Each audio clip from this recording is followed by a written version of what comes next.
أسعار الذرة لليوم الاثنين الموافق 2/10/2023. السلام عليكم ورحمة الله وبركاته متابعيني ومشاهديني الكرام، أتمنى الاشتراك في القناة وعمل اللايك فضلا وليس أمرا.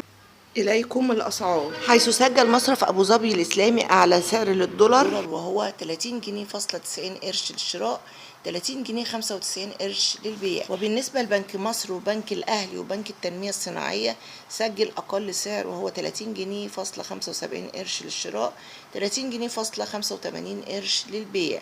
وعن بعض البنوك سجلت 30 جنيه فاصلة 85 قرش للشراء، 30 جنيه فاصلة 95 قرش للبيع.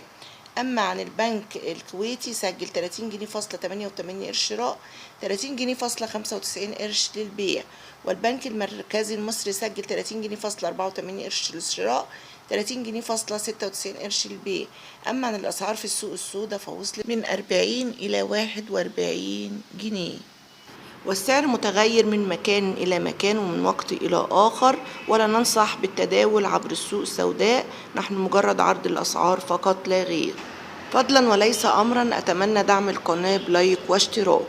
في رعاية الله وأمنه متابعيني ومشاهديني الكرام.